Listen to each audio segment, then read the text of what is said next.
หากคอยบ่จะเฮ็ดแห้งปานนั้นคือกันกับเมียคอยที่ผ่านเมื่อ ผ่านไปนี่ผู้อื่นยังบ่ได้ว่าแจ้งได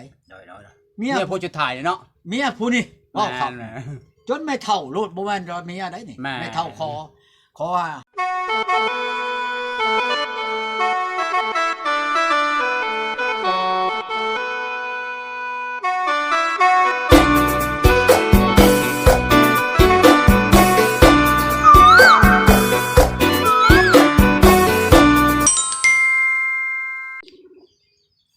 ฮัลโหล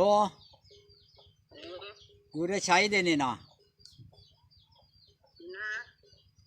ยังหลายไปได้บ่แล้วนะ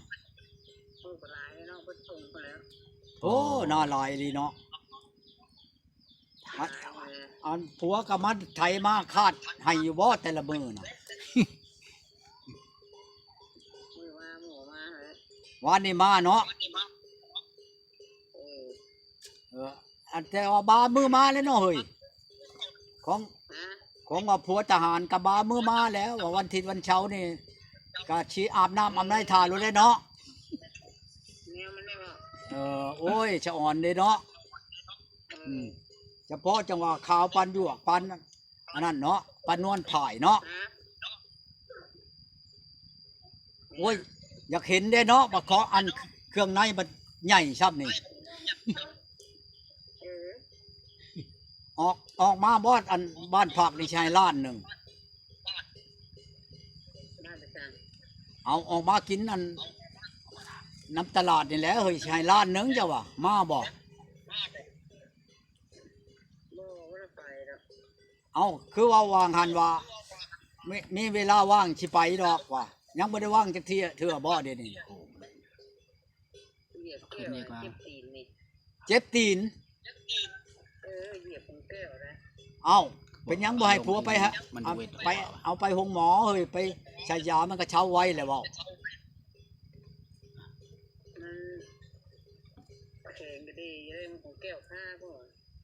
เอา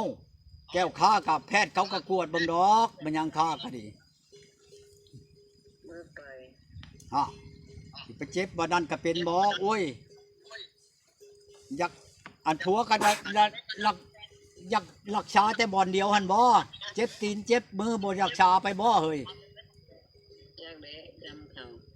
ฮะว่าวันนั้นก็เป็นเนาะพังว่านี่ชีรักษาแต่แนวเดียวหันเนาะผัวนั่นก็ดีตีนกับมือนี่ก็ชิบรักษาอันคือว่าอันนั้นออกกันขอความมาใช่นี่ก็คือว่าอันนั้นว่าค่อยให้คนไม่ได้ให้เจ้าใดคนก็ว่าเจ้าได้ผัวเจ้าผัวนายเงินดำเงินเดือนมีก็จ้างเอาบัญชีคอเพียงเงินน้ำคอยว่าคันคอยชีให้บัญญัติผัวเจ้าให้เจ้าเว้านี่ทางมีเนี่ยมีดอกเงินนั่นครับแต่ว่ามันชี้ใจให้ลูกให้เมียหมู่มันชี้เจงใจกับผัวหมู่นะ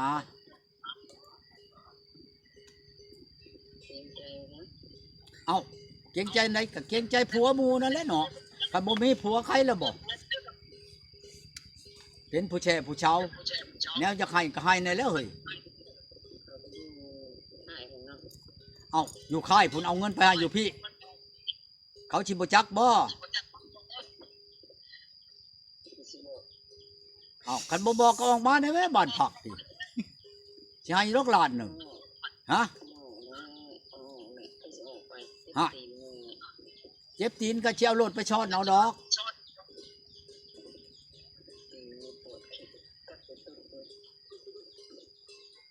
นั้นแล้วเขาว่าน้ำบาป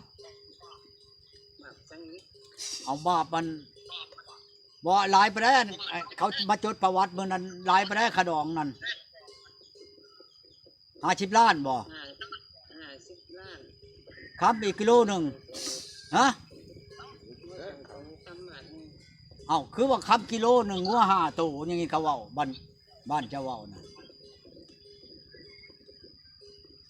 โธ่ฮะโธ่เนาะ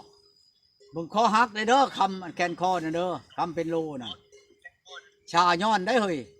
แกงชวันมีคนตายผู้หนึ่งเพราะว่าตายยังเอาคอหัก เอ้าเฮ็ดได้วะผัวตีบ่เลยบ่แขนค้ำกิโลหนึ่งหักตายเลยเด้วะโอ้เจะอ่อนเด้เนาะบัดบุญนั่นบัดบุญเดือน4ปีชิมานี่จุกแขนลงวัดได้เด้อข่อยไปเห็นมาข่อยสิล้มมันสิเลื่อมจะตายในน้ำมันสิบ่นุ่งทางไปนี่ใช่เว้นเด้อมาโจรเจ้าเด้เนาะเว้นมาอันนั้นแล้วได้ผัวเจ้าผัวนายก็จังชั้นแหละบ่เฮ้ยบัดคอเงินน้ำข่อยก็ขายคำนั่นก็ไปจ้างกว่าคนนำนาชื่อข่อยนั่นเด้6 มื้อชื่อแล้วแหละเนี่ยหน้าเจ้าชำบ้านอันเข้าหน้าเจ้ากับเข้าหน้าข่อยนั่นหน้าข่อยนั่นบ่หลายดอกข่อยนั่นได้สัก370ชอบ6 มื้อดำนั่นแล้วเอากระจ้างแล้วเจ้าผู้เมียอันผัวเมียเจ้าเมียนายแห้งจ้างเอาแล้วเงินเดือนเท่าไรเจ้าวะนายพันจำจ้างให้ไปจ้างดำมาก็ได้โอ้ยดำมันก็เมื่อยคอยยังเงินนำคอยจากไปจ้างดำนาเป็นยังบ่ขอน้ำผัวฉันเจ้าให้บ่เลยเจ้าให้อยู่บ่เอ้าบ่เป็นเมียข่อยเขาก็บ่ให้แล้วคันเมียนั่นแล้วจะเฮิงก็นาเมียนั่นป่านนี้แล้วจะเฮิงแล้วไปไม่แสกไปจ้างดำไหมฮะจ้างดำไหมเอ้าบ่เป็นเมียคือสิไปจ้างดำให้เว้าแนวบ่เว้าเจ้ากับปานนั่นเชื่ออันจูหัวคันว่าออกมาตลาดเด้อเฮ้ยสิเอาเงินให้บ่บัดมีเวลาจักก่อนจักมื้อใดมีเวลาเดือนใดมีเวลานั่นกันบ่เอ้าชาวสวรรค์ชาวใจก็ไปแล้วเขาบ่มีผัวคันว่าน้ำเจ้าผัดเขาสิมาจดประวัติแล้ววันที่เท่านั้นวันที่เท่านี้ไปสิไปหาบ่เอาไปลิ้นซื่อของแนวบ่มักบัดผู้มักเจ้าพี่เจ้าบัดว่ามีผัวแล้วย่าบ่มักบ่เอากันผู้มักคือค่อยมักเจ้านี่บัดว่าโอ้ยกันเจ้าพ่อของค่อยนั่นเจ้าเหลือแล้วว่าฉันค่อยอยากพ่อแท้ๆบ่มันเหลือนี่ยินละบ่อันใดก็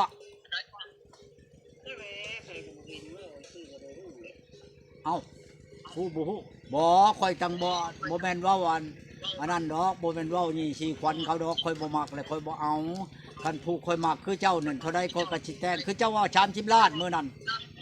ว่าสิไปเลยได้มื้อนั้นไดสิชวนอ้ายน้องไปเจ้าปัดปิ้นปับโอ้คนนี้ผู้บ่าวแล้วมาจำค่อยแล้วทองฉลึงหนึ่งโอ้ยทองฉลึงหนึ่งมันหลายปานใดบ่อยากถามมันฮอดได้10 ล้านโอ้ยว่าได้ก็นั่นยาค่อยก็ยาแล้วอยากพ่อดำเถื่อนนี่ก็สิบ่ให้พ่อเนาะเฮ้ยอันจูหัวแล้วเขาแล้วน้ำเลยโทรบอกเด้อมีเวลาว่างเด้อแต่ว่าบ่ว่าดอกอันที่เลี้ยนมือเลี้ยนเดือนเลี้ยนปีนะดำเถื่อนนี่ก็ยาดอกพ่อมุกพอใจก็ตายก็สิรับตานะเด้นี่นะจูชื่อใดมือใดเวลาว่างเลยโทรโลดคือมือนั้นแล้วฮะอันใดก็เอาให้พกไปเป็นพกพุ่นฟังเว้านี่แกใช้รถไถไปพุ่นรถอันนั้นพุ่นนอนจังสิพอน่ะบ่โทใช้รถวีโก้พุ่นตายเงินนั่นสิแม่นเนาะโอ้โธ่แม่นแก่ของแน่นั่นน่ะบ่ในทางลุ่มน่ะบ่ไปนั่นนั่นเห็นบ่เงินนั่นคือสิบ่พอร้อยที่คุยตายซื่อๆนั่นโอ้คอยนี่บ่เห็นบ่คอยไปลิงอยู่ชาวชวันมื้อนั้นคันว่ามันพ่อบ่เชื่อได้คนเอาอันเบียร์มากินอยู่จนว่าค่ำจังได้มา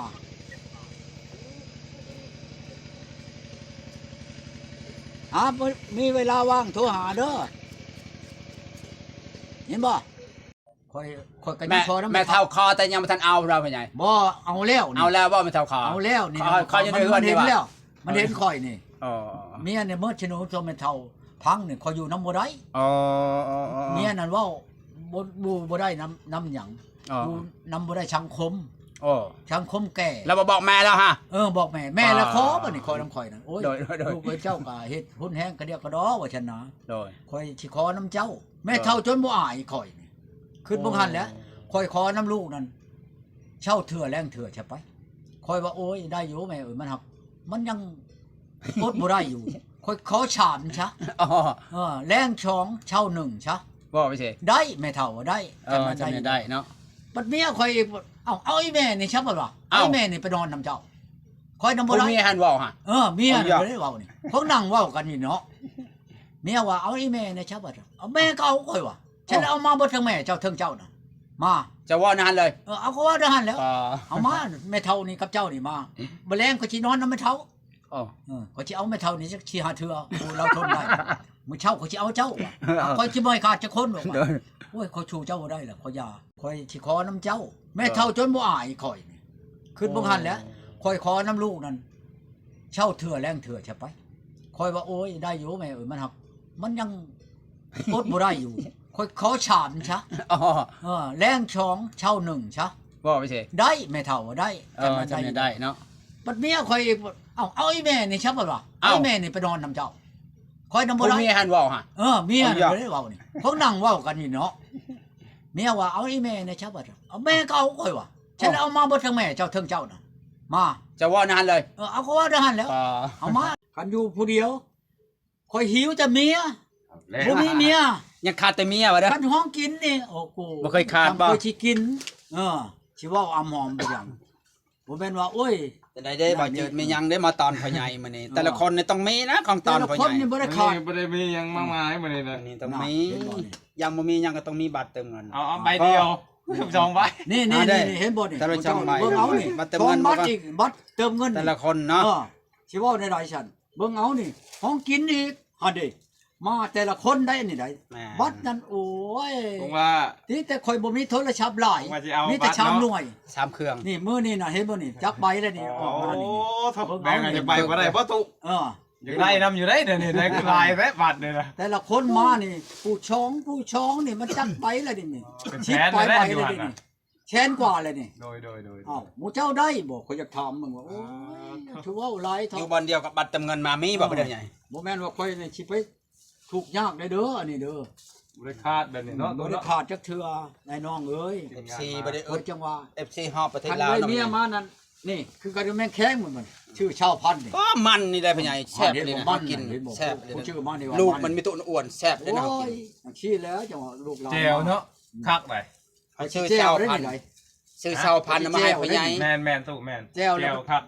มันเด้นี่ โดย แม่ แจ้วแล้วจ้ำไม่บอก แม่ เอาจ้ำเอาพักแน่ มันออกคล้ายๆกับอัน นี่ผักเตี้ยวเนาะพ่อใหญ่ผักเตี้ยวเนาะ พักที่คนเก่ามาเนี่ยครับ ผักเตี้ยว กินรถแล้วนี่ คล้าย ผมแม่นว่ามันมีวิชาแล้วมันใช้หมวกดอกมันบ่ได้ปากปาหมวก อันนี้จังบ่จัก ยังมันมีวิชาอะไรใส่หมวก โอ้ยจักหน่อยสิถามฮอดเชิงกันเนี่ยจำกันกับอันเจ๊ดาวบ่จักกันอันนั้นแหล้วอันนี้ก็ดีเจ้าจะบ่จักแล้วค่อยสิบอกโอ้ยตายแล้วอันนี้ก็ดีปานเด็กน้อยเกิดวานนี่ถามไปผู้ทอกผู้แจจำเจ๊ดาวบ่จักตันหาบ่จักบอกอลีพัดถอยหลังยาวๆอ้าวค่อยสิบอกอันนี้คือกันเลยบ่แม่นว่าคนวิชาน่ะใช้หมวกมันบ่แม่นว่าคุณผู้ใช้หมวกน่ะขึ้นมานานค่อยเห็น